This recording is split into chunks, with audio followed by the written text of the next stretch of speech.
Over the last decade, a lot of people have asked me the difference between a landing page and a website. So in this video, we're going to talk about the exact differences and when should you use a landing page for your campaigns. Let's do it.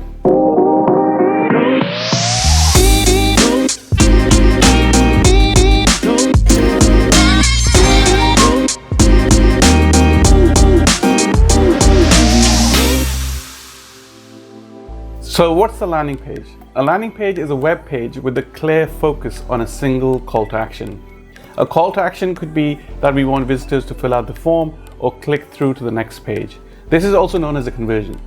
You should be able to track the exact action or conversion so that you can later improve your overall campaigns. Now, as the definition is out of the way, let's look at some key differences between a landing page and website. Let's start with the main one, call to action. Landing pages usually have one goal or a single call to action. Compare this to your website. On your homepage, for example, you can have a newsletter sign up or a lead magnet form or some of the links. On a landing page, however, there's just one single goal. No navigation. Yes, I know it might sound surprising, but landing pages have no links to any other pages. The aim is to actually limit choice. It's a proven fact that when people are given more choices, they end up taking no action. So having no links, we focus all our attention on that one single goal. A cohesive structure. Landing pages should have a well-defined structure. For a typical lead generation landing page, you can start with a benefit-focused headline, build up trust by showing social proof, have features listed out in a way that a user can easily skim through the content. Compare this to a homepage, for example. On a website, the page has quite a lot of links. It has summary of some of the services or products which visitors can click through. A homepage is more of a navigational page, which is good for directing visitors to certain areas on the website. I put together a template which you can easily download to check what elements you should include in your landing page. Relevancy basically means you match your ad copy with your landing page. So let's imagine two scenarios. First one, I type in Nike Air Force 1 in Google and see an ad, which says Nike Air Force 1 offers up to 50% off. And when I click on the ad, it takes me to a home page with hundreds of product lines. Now on this home page, I'll have to navigate and click through at least 5 different pages to reach the actual product. Now let's take scenario number 2.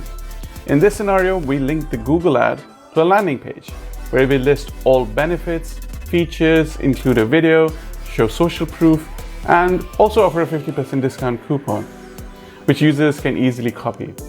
Which of these two scenarios do you think will have a better user experience?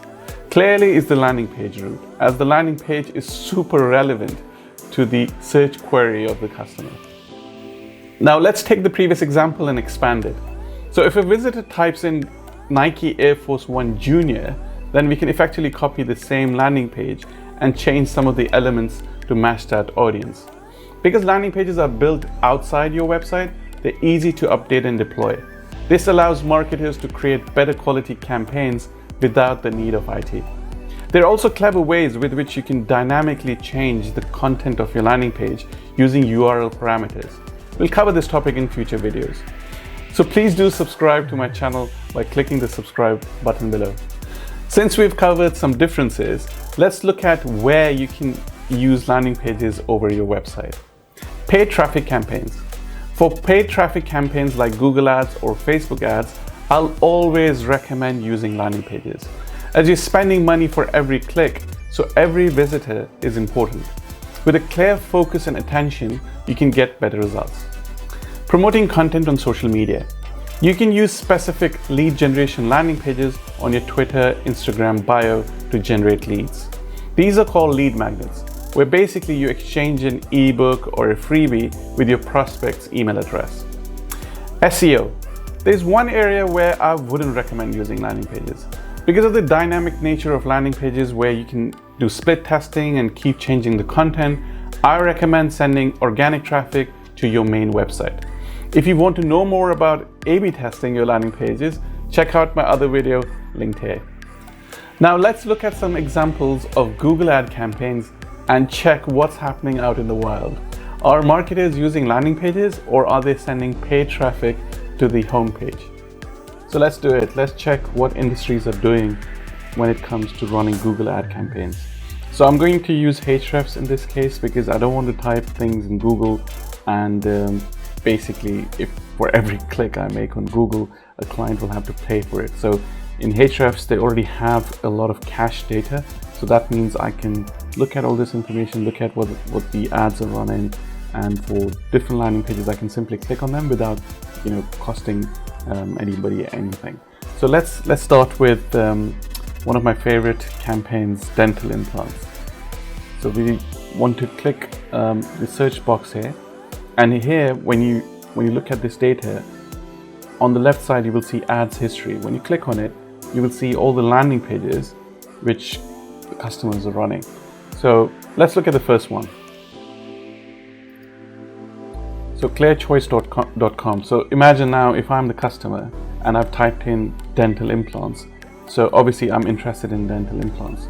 But what they're doing here is sending customers directly to the home page, which in my opinion should not be the route, because for PPC campaigns, as we discussed, we need to have a very clear goal. And here there's a lot of information, although it's relevant, but it still is a lot of information. And let's have a look, because there's so many call to actions here. There's all these social links here, there's links to other pages, there's one big call to action which is cool, but there are lots of links as we can expect from a home page.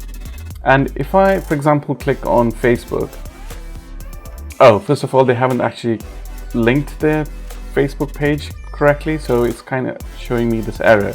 So now imagine if I'm the customer, or I don't have this good experience that the Facebook page is not linked, and also then Facebook draws me towards checking Facebook in a way. So if I see these notifications, I might click on them and then get sucked into the world of Facebook, and then I would forget about why I was there in the first place. So the whole notion of we need to have customers or visitors staying on the page gets messed up here, as you can see.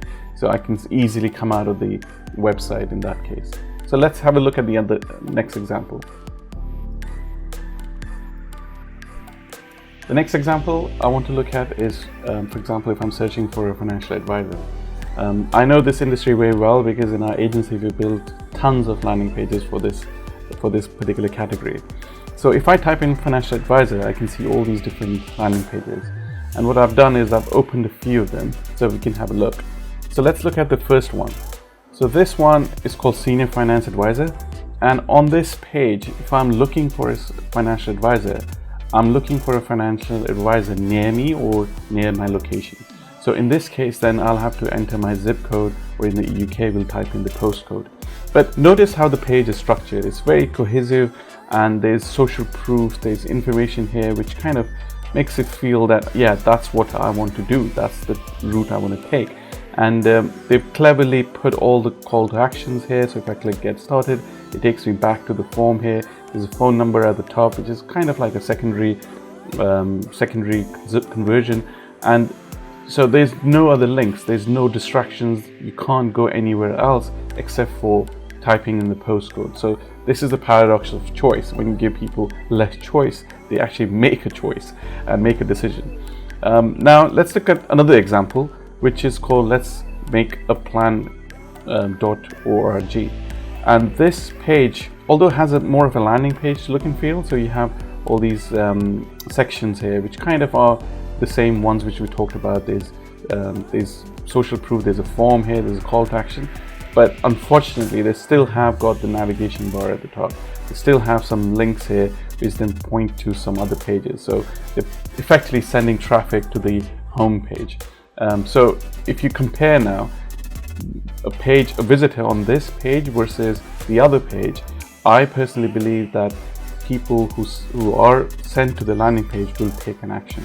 Whereas here, there's so much choice that you can basically leak visitors to other pages. Finally, there's a third example, which is pretty straightforward. There are no other links. The only search box we have here is enter your zip code. So it follows the exact same principle. There's a kind of a top line headline which says compare top financial advisors who meet your requirements, and that's it. you basically start your journey from here. And that's the whole objective of this landing page. I hope those examples help you differentiate between what you should be doing when sending Google paid traffic, because every click is expensive and you want those visitors to convert. Next up, let's look at some B2B examples. I've noticed in this industry, people do all sorts of stuff. They use Google PPC, but send up like high intent traffic to download ebooks. Whereas I personally think if somebody is typing in Google search what they want, let's give them what they want rather than we send them to a page which is not relevant. So if I'm looking for software development and I look at all these different landing pages, I've opened a few of them. Let's see what they look like.